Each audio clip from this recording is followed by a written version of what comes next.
ಎಲ್ಲರಿಗೂ ನಮಸ್ಕಾರ. ರುಚಿ ಅಡುಗೆಗೆ ಸ್ವಾಗತ. ಇವತ್ತು ಬಟಾಣಿ ಮತ್ತು ಕ್ಯಾರೆಟ್ ಹಾಕಿ ಸಿಂಪಲಾಗಿ ಡಿಫ್ರೆಂಟಾಗಿರೋ ಒಂದು ಗೊಜ್ಜು ಮಾಡ್ತಾಯಿದ್ದೀನಿ. ನಾನು ಹೇಗೆ ಇದನ್ನು ಮಾಡ್ತೀನಿ ಅಂತ ನಿಮಗೆ ತೋರಿಸ್ಕೊಡ್ತೀನಿ. ಬನ್ನಿ ಶುರು ಮಾಡೋಣ. ಹಾಗಿದ್ರೆ ಅದಕ್ಕೆ ಏನೇನು ಬೇಕು ಅಂತ ನೋಡೋಣ. ಹಸಿ ಬಟಾಣಿ ಕಾಳು ತೊಗೊಂಡಿದ್ದೀನಿ ನಾನು.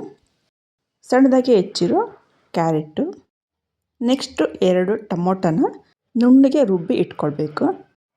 ಒಂದು ಮೀಡಿಯಮ್ ಸೈಜ್ ಈರುಳ್ಳಿನ ಸಣ್ಣದಾಗಿ ಹೆಚ್ಚಿಟ್ಕೊಂಡಿದ್ದೀನಿ. 7-8 ಎಸಳು ಬೆಳ್ಳುಳ್ಳಿ, 1 ಇಂಚ್ ಶುಂಠಿ, ಅಚ್ಚ ಖಾರದ ಪುಡಿ 1 ಸ್ಪೂನು, 1/4 ಸ್ಪೂನು ಅರಿಶಿನ ಪುಡಿ, ಅರ್ಧ ಸ್ಪೂನು ಜೀರಿಗೆ ಪುಡಿ, ಅರ್ಧ ಸ್ಪೂನು ಧನಿಯಾ ಪುಡಿ, 1/4 ಸ್ಪೂನ್ ಗರಂ ಮಸಾಲ. ಇದಕ್ಕೆ ಇಷ್ಟು ಬೇಕಾಗುತ್ತೆ. ನೆಕ್ಸ್ಟ್ ಒಂದು ಕುಕ್ಕರ್ ಇಟ್ಕೊಂಡು ಸ್ವಲ್ಪ ಎಣ್ಣೆ ಹಾಕ್ಕೊಳ್ತಾ ಇದ್ದೀನಿ. ಎಣ್ಣೆ ಬಿಸಿ ಆದಮೇಲೆ ಸಣ್ಣದಾಗಿ ಹೆಚ್ಚಿರೋ ಈರುಳ್ಳಿ ಹಾಕ್ಕೊಂಡು ಫ್ರೈ ಮಾಡ್ಕೊಳ್ಳೋಣಂತೆ. ಈರುಳ್ಳಿ ಸ್ವಲ್ಪ ಫ್ರೈ ಆದಮೇಲೆ ಸಣ್ಣದಾಗಿ ಹೆಚ್ಚಿರೋ ಶುಂಠಿ ಬೆಳ್ಳುಳ್ಳಿ ಹಾಕ್ಕೊಂಡು ಚೆನ್ನಾಗಿ ಬಾಡಿಸ್ಕೊಳ್ಬೇಕು. ಈರುಳ್ಳಿ ಶುಂಠಿ ಬೆಳ್ಳುಳ್ಳಿ ಎಲ್ಲ ಫ್ರೈ ಆದಮೇಲೆ ಟೊಮೆಟೊ ಪೇಸ್ಟ್ ಹಾಕಿ ಫ್ರೈ ಮಾಡ್ತಾಯಿದ್ದೀನಿ. ಇದನ್ನು ಚೆನ್ನಾಗಿ ಫ್ರೈ ಆಗಬೇಕು. ಸೈಡಲ್ಲೆಲ್ಲ ಎಣ್ಣೆ ಬಿಟ್ಕೊಂಡು ಬರಬೇಕು. ಅಲ್ಲಿವರೆಗೆ ಟೊಮೊಟೊ ಪೇಸ್ಟನ್ನ ಚೆನ್ನಾಗಿ ಫ್ರೈ ಮಾಡ್ಕೊಳ್ಬೇಕು.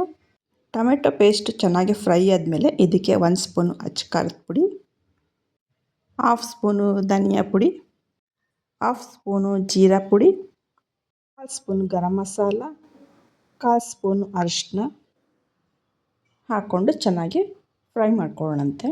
ಮಸಾಲ ಟೊಮೊಟೊ ಎಲ್ಲ ಚೆನ್ನಾಗಿ ಫ್ರೈ ಆಗಬೇಕು. ಇವಾಗ ಇದು ಚೆನ್ನಾಗಿ ಫ್ರೈ ಆಗಿದೆ. ಸಣ್ಣದಾಗಿ ಹೆಚ್ಕೊಂಡಿರೋ ಕ್ಯಾರೆಟು, ಹಸಿ ಬಟಾಣಿ ಹಾಕ್ಕೊಂಡು ಒಂದು ಸತಿ ಎಲ್ಲದನ್ನು ಚೆನ್ನಾಗಿ ಮಿಕ್ಸ್ ಮಾಡ್ಕೊಳ್ಳೋಣಂತೆ. ಕ್ಯಾರೆಟು ಕಾಳು ಹಾಗೂ ನಾವು ಹಾಕಿರೋ ಮಸಾಲ ಎಲ್ಲ ಚೆನ್ನಾಗಿ ಮಿಕ್ಸ್ ಆಗಬೇಕು. ಆ ರೀತಿ ಕಲಿಸ್ಕೊಳ್ಬೇಕು.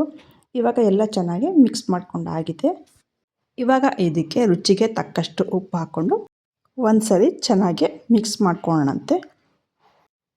ನೆಕ್ಸ್ಟು ತರಕಾರಿಗಳೆಲ್ಲ ಬೇಯೋದಕ್ಕೆ ನೀರನ್ನ ಸೇರಿಸ್ಕೊಳ್ಳೋಣ. ನೀರು ಸೇರಿಸ್ಕೊಂಡ್ಬಿಟ್ಟು ಚೆನ್ನಾಗಿ ಕಲಿಸ್ಬಿಟ್ಟು ಲಾಸ್ಟಲ್ಲಿ ಇದಕ್ಕೆ ಸಣ್ಣದಾಗಿ ಹೆಚ್ಚಿರೋ ಕೊತ್ತಂಬರಿ ಸೊಪ್ಪನ್ನ ಸೇರಿಸ್ತಾ ಇದ್ದೀನಿ. ಒಂದು ಸಾರಿ ಚೆನ್ನಾಗಿ ಕಲಿಸ್ಕೊಂಬಿಡೋಣಂತೆ ಇದನ್ನು.